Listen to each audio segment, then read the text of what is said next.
মা সারদা দেবীর বাণী চঞ্চল মনকে শান্ত করে, চিন্তা ভাবনার দিশাকে নতুন মোড় দেয়, নেতিবাচক ভাবনাকে দূরে সরিয়ে দিতে সাহায্য করে, ধৈর্যের শিক্ষা দেয়, মানুষকে কর্মঠ হতে শেখায়। বহু যুগ আগে যেসব কথা তিনি বলে গিয়েছেন তা আজও মানুষ অনুভব করে চলেছে। মা সারদা দেবী বলতেন, ঠাকুর বলতেন, ছিপ ফেলে বসলে কি রোজই রুই মাছ পড়ে? অনেক মাল মশলা নিয়ে একাগ্র হয়ে বসলে কোনোদিন বা একটা এসে পড়লো, কোনোদিন বা নাই পড়লো, তাই বলে বসা ছেড়ো না, জব বাড়িয়ে দাও।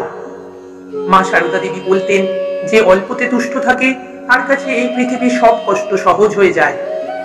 মা বলতেন, দেখো মা, যেখান দিয়ে যাবে তার চতুর্দিকে কি হচ্ছে না হচ্ছে সব দেখে রাখবে, আর যেখানে থাকবে সেখানকার সব খবরগুলো জানা থাকা চাই, কিন্তু কাউকে কিছু বলবে না।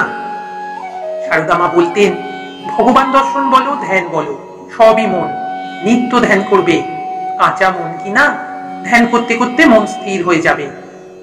মা বলতেন, 100 জনকে খাওয়াতে হবে না, কিন্তু চোখের সামনে একজন ক্ষুধার্তকে দেখলে তাকে একটু খেতে দিও। মা বলতেন, যারা এসেছে, যারা আসেনি, যারা আসবে, আমার সকল সন্তানকে জানিয়ে দিও, আমার আশীর্বাদ সকলের উপরে আছে।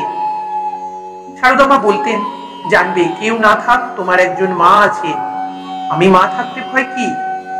মা বলতেন, সন্তোষের সমান ধন নেই, আর সহ্যের সমান গুণ নেই। মা আরো বলতেন, ঠাকুরের জগতের প্রত্যেকের উপর মাতৃভাব ছিল, সেই মাতৃভাব জগতে বিকাশের জন্য আমাকে এবার রেখে গেছেন।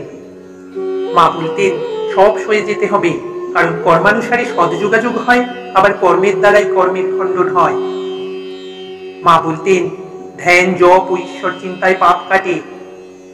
সারদা মা বলতেন, কাজের সঙ্গে সকাল সন্ধ্যা জপ ধ্যান না করলে কি করছো না করছো বুঝবে কি করে?